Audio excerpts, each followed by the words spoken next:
Notre Dame rolls past Georgia Tech 31-13 in dominant display. In a clash that began with the promise of gridiron fury, Notre Dame, the Fighting Irish, marched triumphantly to a 31-13 victory over the Yellow Jackets of Georgia Tech.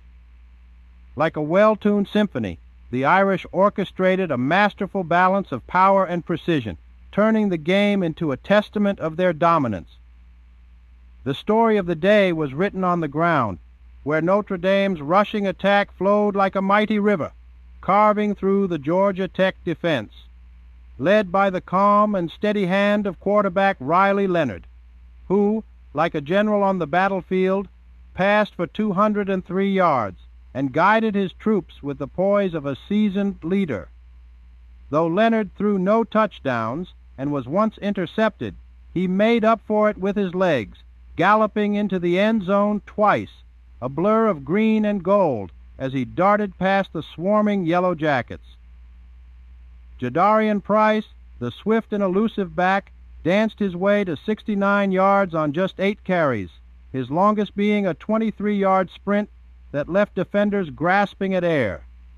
Jeremiah Love added a score of his own, bolstering the Irish effort with 36 tough yards on the ground.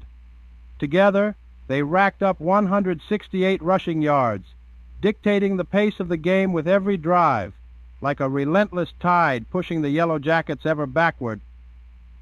Georgia Tech, while valiant, was left to chase the shadow of Notre Dame's brilliance.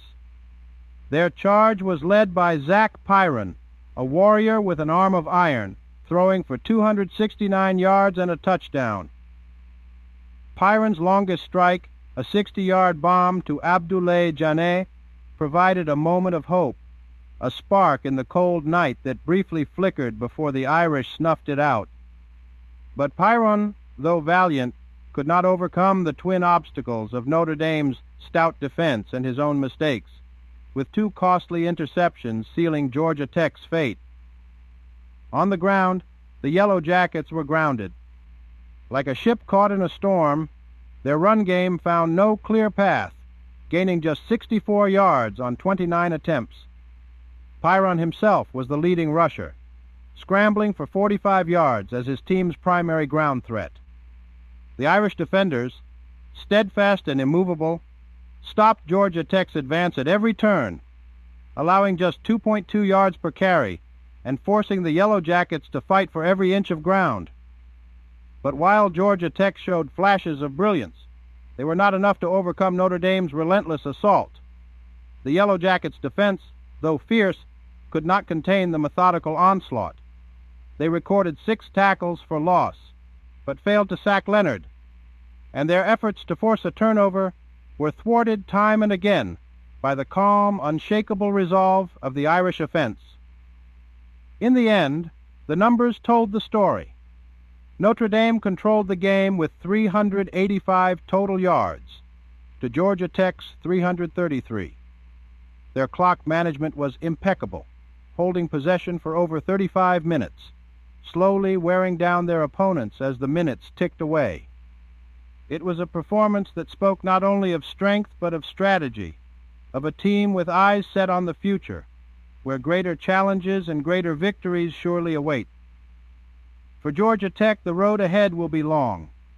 Their passing attack, while potent, must be paired with a stronger running game if they are to compete at the highest level.